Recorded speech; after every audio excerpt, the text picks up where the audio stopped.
Your Honours, Senators, members of the New South Wales Parliament, distinguished guests, civil libertarians and fellow travellers.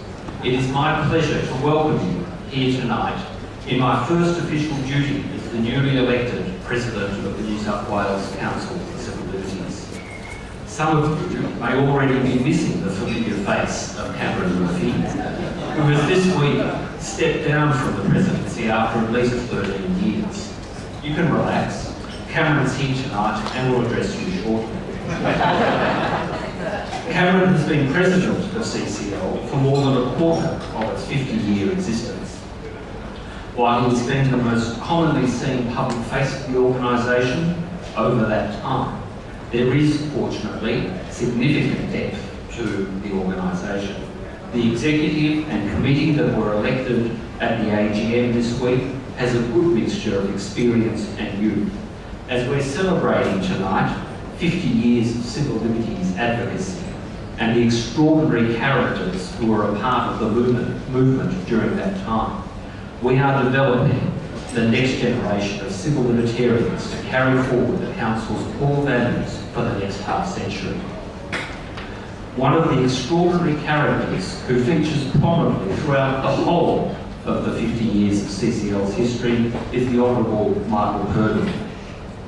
Michael Kirby's first appearance in CCL records is in 1964, when he's recorded in the CCL newsletter, issue number 2, as providing legal assistance to students arrested at a demonstration. Michael Kirby will be speaking to us tonight via video. We're here tonight to celebrate the past and enjoy each other's company. We're privileged to celebrate our 50th anniversary with some of the significant people from those years. If I can single out a few for special mention: Hal Wood, ACQC, David Kirby, QC, Christine Plugman, who's come tonight from Canberra, Meredith Bergman, Eva Cox, Jim Marsden, Mari Peterson. Celebrating with us, we have a remarkable list of guests. Justice Virginia Bell of the High Court of Australia, judges of the Supreme Court of New South Wales, the District Court of New South Wales, magistrates of the Local Court of New South Wales, Senator Lee Rhiannon, the Honourable Paul Lynch, Shadow Attorney of New South Wales, and other members of the New South Wales Parliament. The mobile phone numbers of everyone in this room are undoubtedly of interest to the National Security Agency. Perhaps they're already in their databases. Perhaps they'll provide it to the NSA by ASIO. We'll probably never know. I should note that we have apologies from many who are unable to be with us tonight. Unfortunately, there are a number of unfortunate clashes. The Law Society Annual Dinner was on this week, and the Women Lawyers Gala Annual Achievements Award is on tonight.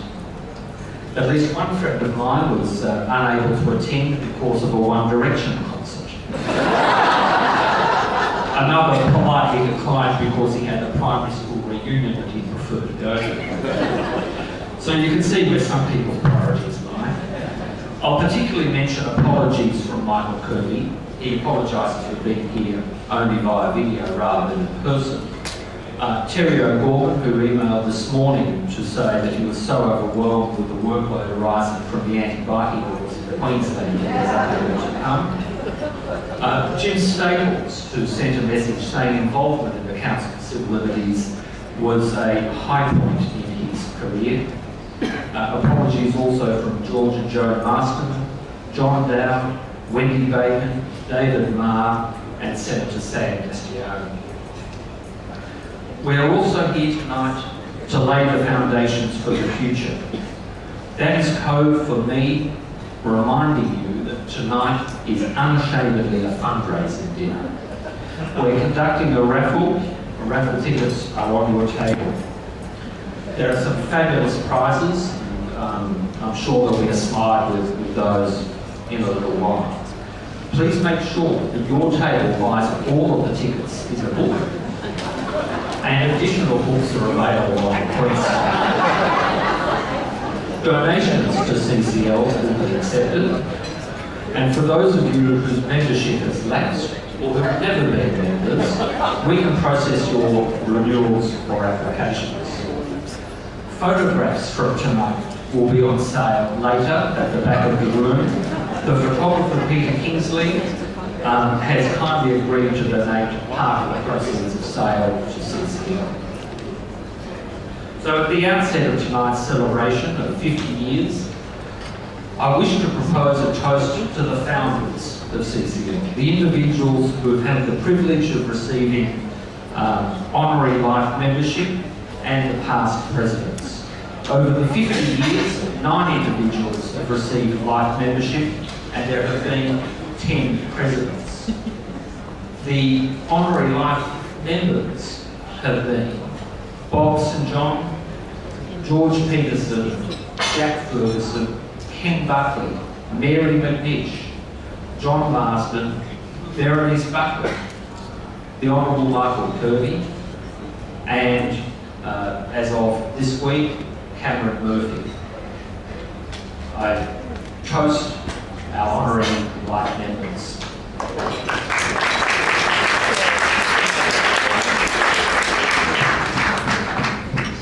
And also, we should toast the presidents of this organisation over the last 50 years. Alan Stout, Robert Hope, Bob St John, Carolyn Simpson, Malcolm Ramage, Ian Dodd, John Marsden, Ken Hall, Kevin O'Rourke and Cameron Murphy. To them, cheers.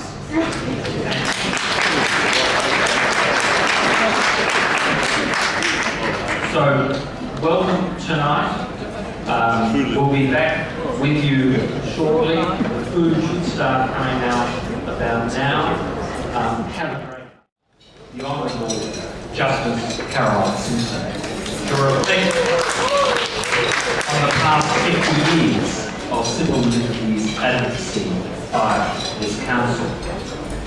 According to the official history of CCL, which is written by Scott and Dorothy Campbell, who are with us, we're honoured to have with us here tonight. Carolyn Simpson joined the CCL in the early 1970s, was elected to the committee in 1973 and became president in 1975. She served a further term as vice president during the 1980s. She was particularly concerned with social issues such as welfare of children, the rights of those with mental health problems, and the reform of laws relating to victimless crimes. She was a civil libertarian for the forgotten people. Children, mental patients, prisoners, drug addicts, and vagrants. She spearheaded CCL campaigns in areas such as human relationships, drug law reform, ASIO, and rape law reform. In the 1970s, under Carolyn Simpson's leadership, CCL recognised Aboriginal land rights as a civil liberties issue. In those days, CCL was truly a leading and influential organisation. Its membership numbers were several times the numbers we have today. As Michael Kirby said in his speech, many of CCL's leaders went on to become judges. Carolyn Simpson is one of those, having been appointed to the Supreme Court in 1994. Tonight, Justice Simpson will reflect on the history of CCL's advocacy. The ability to reflect on the long history of CCL is undoubtedly one of this organisation's strengths. As she does so, we should keep in mind the civil liberties issues and challenges we face today. They're no less serious than those issues which the CCL fought in the 60s, 70s and 80s. Indeed, despite all of the influence and successes CCL has enjoyed in the past, I think we face issues of more fundamental importance than ever before. At the top of my list is an issue that was nowhere on anyone's radar in public debate until the federal election this year, and that is the failure of the voting system for the Australian Senate to produce a result that meaningfully reflects the wishes of the people. Democracy is in dangerous territory, where candidates are elected on the basis of misleading party names and without any real participation in public discourse. We're in more dangerous territory if the major parties stitch up a solution that suits themselves and locks out genuine minor parties. A properly representative government should be the first demand of civil libertarians.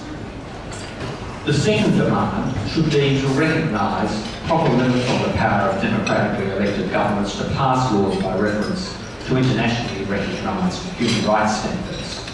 Almost all of the issues about which civil libertarians are concerned can now be analysed through a human rights framework. There are profound benefits to such an approach.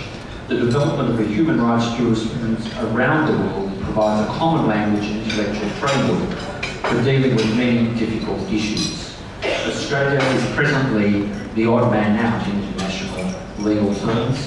The failure of the civil liberties movement to achieve meaningful human rights protection, and there was perhaps an opportunity a few years ago, is a profound and disappointing failure. Next, I must mention national security.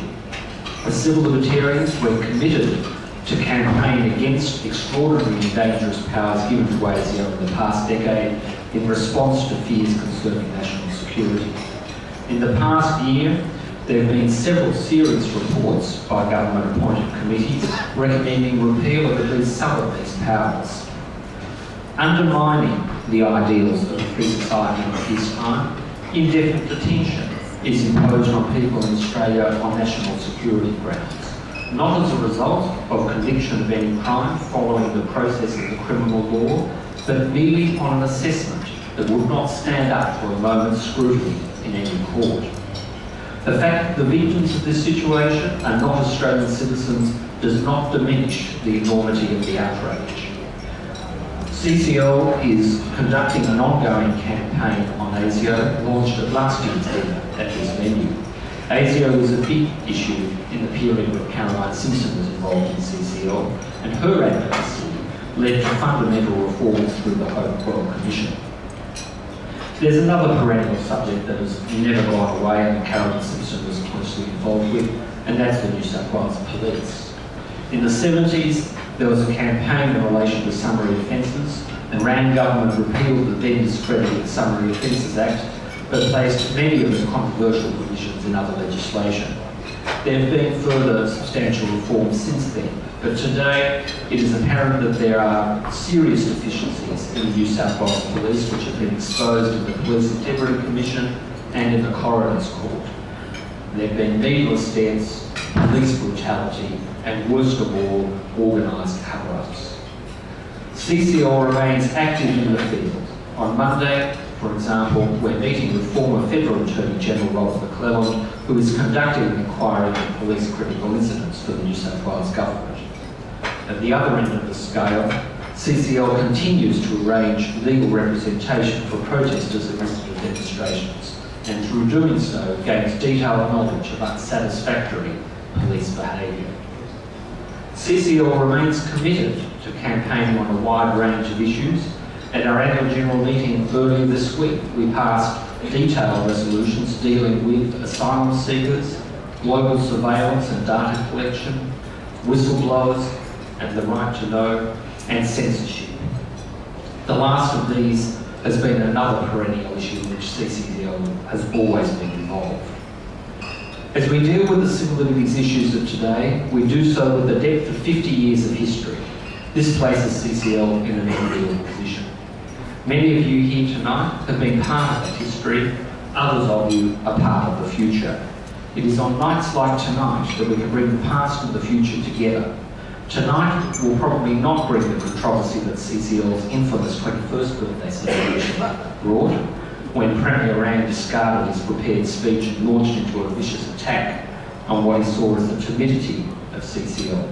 Carolyn Simpson was there, as she was in all of the important civil liberty debates of that time. It is my honour to welcome the Honourable Justice Carolyn Simpson to address us.